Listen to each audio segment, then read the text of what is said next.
I'm good. I'm glad to have you on the podcast. And I'm curious, did that opening scenario sound familiar to you at all? A little bit, yes. Thank you for reliving that for me.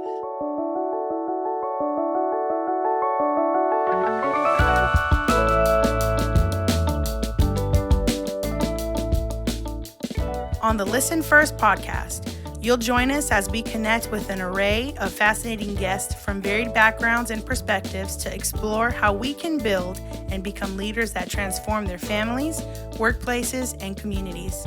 Tune in for insight on mastering skills like active listening, verbal and nonverbal communication, understanding behavioral tendencies, and appreciating individuality.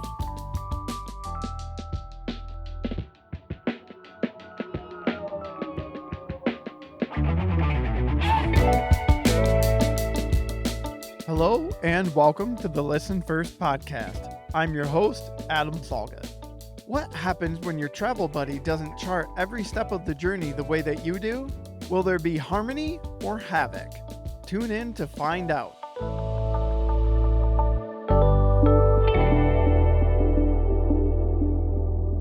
Picture this. You're heading into a train station with your friend to catch a 4-hour train ride for a fun weekend away.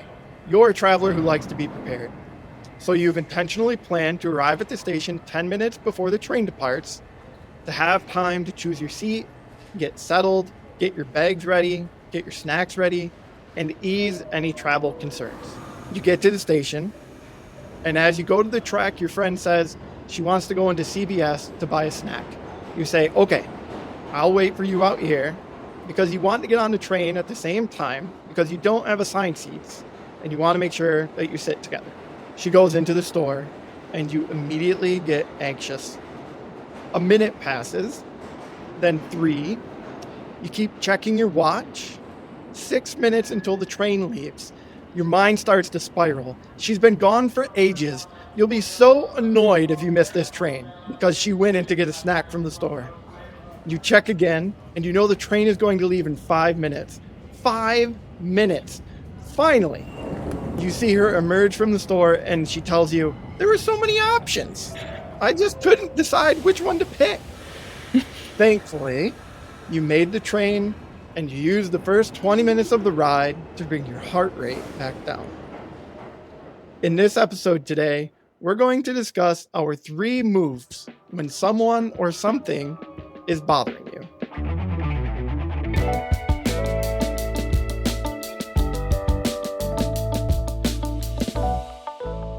Welcome to the podcast. I'd like to welcome in Kat Edmondson, the Chapman Foundation Director of Content and Systems, and also a facilitator. How have you been, Kat? Hi, Adam. I've been doing well. Happy to be here. How are you? I'm good. I'm glad to have you on the podcast. And I'm curious, did that opening scenario sound familiar to you at all? A little bit, yes. Thank you for reliving that for me. That opening scenario was from one of my most recent blog posts about mastering the art of confrontation. And yes, was very much a recent experience that I've had. Yeah, I could tell when I read through it that there was a lot of emotion. I tried to bring that out, but what were you going through? You definitely brought it out. Yeah, I remember feeling a little anxious and a little frustrated in that moment because I was so ready to get on the train and had planned and prepared, and then things didn't necessarily go exactly according to my plan. So was definitely a little nervous in that situation. Well, I'm not going to say I'm glad that happened to you, but I am happy that we get to analyze it on this podcast. So hopefully everyone has an opportunity to go through and relearn these 3 moves when we are bugged. So it sounds like this was a great opportunity for you to practice your skills that you learned in the Our Community Listens course.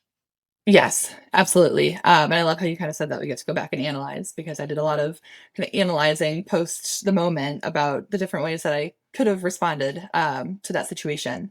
But you're absolutely right. I was grateful that I had these 3 moves to kind of think through. And as we talk about in our community listens, we know that when someone does something that bothers us, that bugs us, we always have 3 moves. We have 3 kind of choices on how we can respond.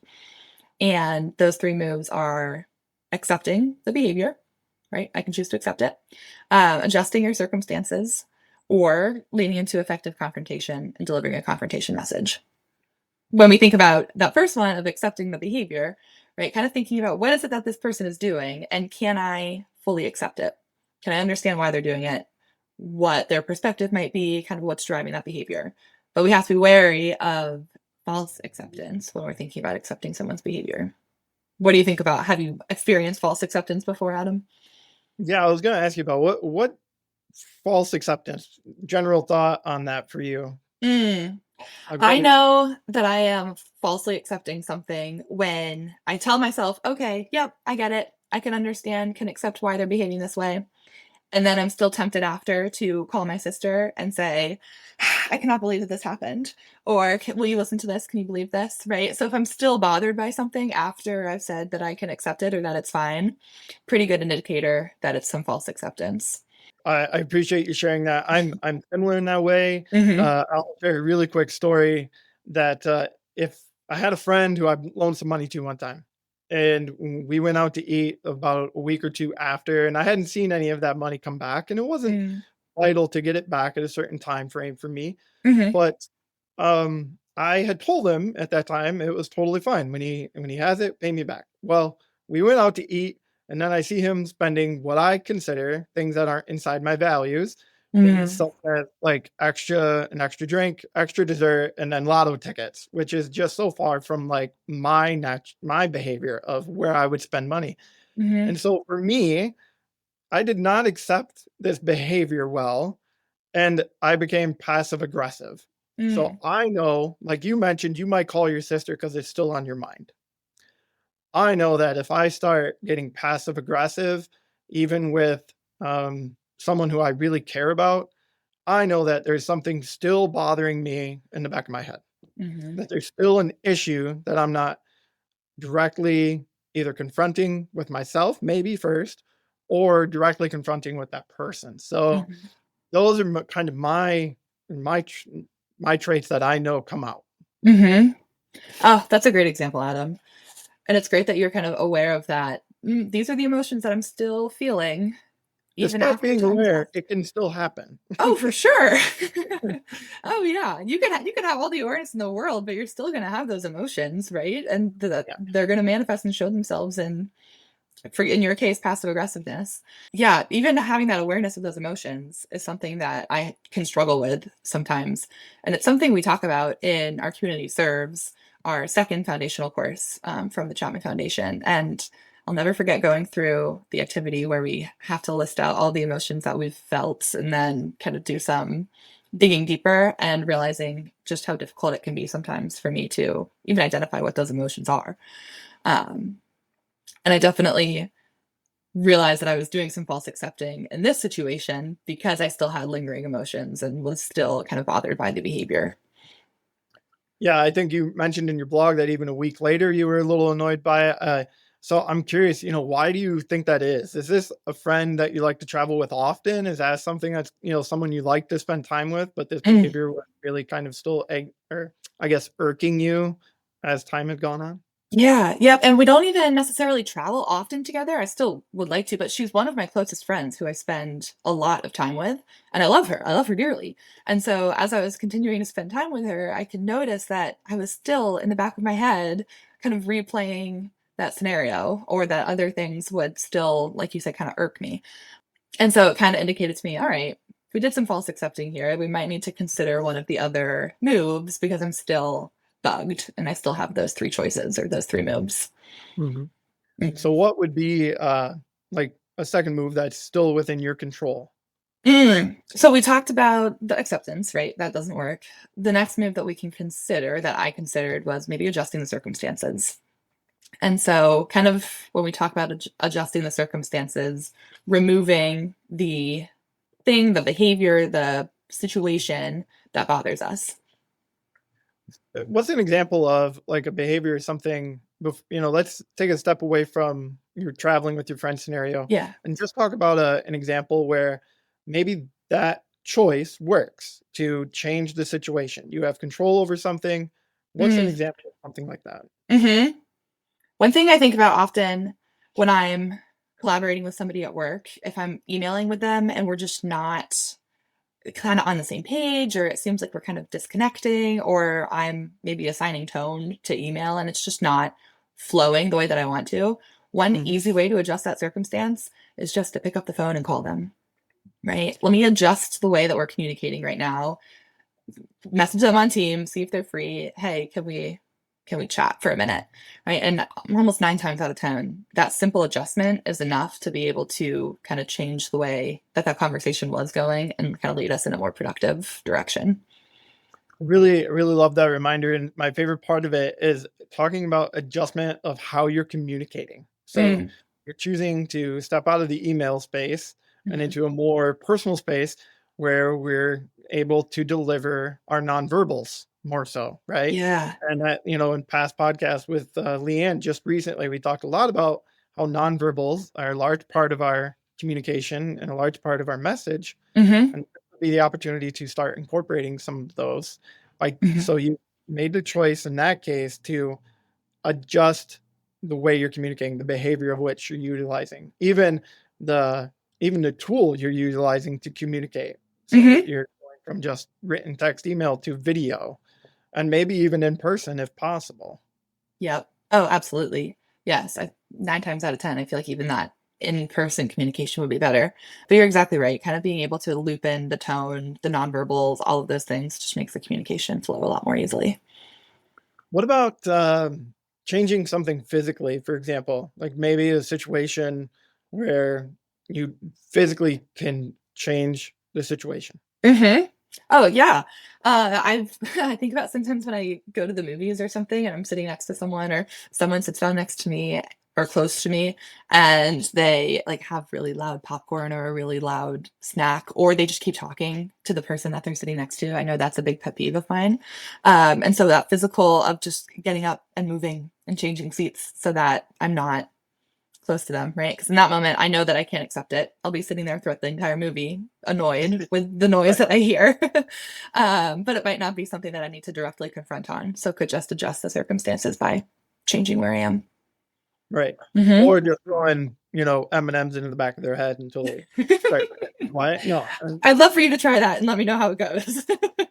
That might lead to something that we're going to talk about here in just a moment. Maybe that's not the best piece. As you look at those options and we go back to your story of being with your friend and wanting to continue to spend time with them. So if you know that at this point, it's something you've struggled to truly accept. So that's potential move one. Now you talk about a potential second move, the two things that are kind of in your control, changing behavior. So maybe it's you spend less time with this person, but in the end, you truly don't want to. Right. There are plenty of things that still continue to bring you joy about this person. Oh, absolutely. So what happens then if those two moves are not quite the right answer? What are we looking at then? Then we look at the third move, which is to confront, right? To lean into effective confrontation and to actually confront that person. Confrontation. It's kind of a big, scary word for a lot of us out there. I'm one of them, to be honest. Much as I think I can talk to somebody when maybe I'm being bothered, it still is difficult because my natural behavioral tendency is to not disrupt the apple cart and to kind of keep peace and keep joy and just have fun and have a good time, right? Yeah. So I'm one even that struggles with that. What are some reasons, like when we go through the class? I know we talk a little bit about this, but why do people seem to avoid confrontation? Thank you for sharing, Adam, because I don't think you're alone in that, and that's how I have been for a long time too. Like very hesitant to confront. One of the reasons being not wanting to disrupt the peace, right? If we have harmony here, we kind of are used to people getting along. We don't want to disrupt that. Sometimes we're scared of what the outcome will be, and it might be a little bit unpredictable. And we don't really know what's going to happen if we do kind of, I don't know, ruffle some feathers by having a conversation or confronting. I think also it can be a little bit scary when there's not a lot of trust built within the organization or within the person relationship that you're confronting. One of the ones that I'm very guilty of too is just this belief that it'll get better on its own and it'll fix itself and it'll just go away. Right? If I don't have to do anything, time will heal.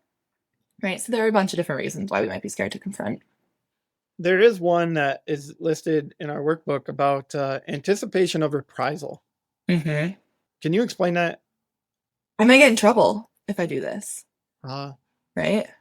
Or someone's going to come back at me and say, you shouldn't have done that. Why did you confront them? okay. Mm-hmm. Mm-hmm. As I said, lots of people are worried about confrontation. Yeah. But tell me a little bit more about what confrontation truly is. Like, Yeah. where are we going when we confront somebody? When we talk about confrontation in our community lessons, we're really going to think about it as a conversation, right? Where it's a chance for me, who's the person who's bugged or bothered, to give voice to that reason why, that behavior that's bugging me, simply by having a conversation with someone, not necessarily going in with a solution, not going in and kind of like attacking the other person for the reason why we're bugged, but simply starting off with a conversation. Sounds a little bit like then we need to maybe do some reframing, like mental reframing around what a confrontation is. Maybe confrontation is really just a conversation.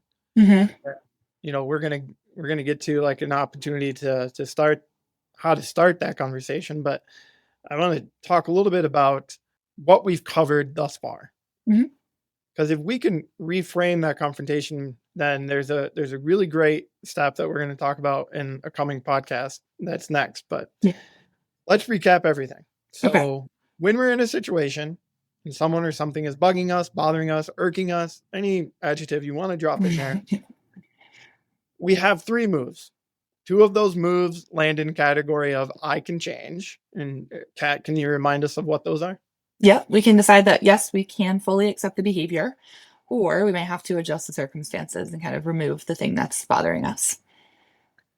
And then the other move, for those of us that are still working on those and maybe they're just not quite hitting, we can't find the solution for that. It means we may need to confront, right?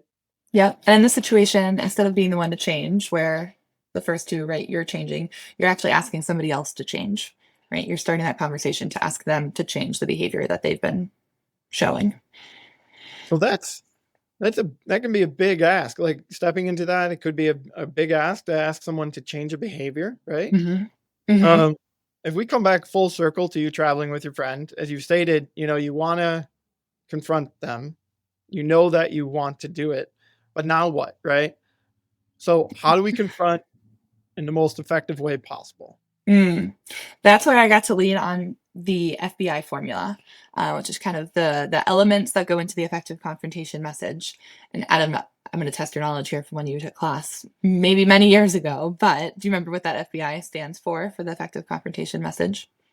Federal Bureau of That's exactly it. We bring in the FBI. They've got skills that I don't have. No, I'm sorry.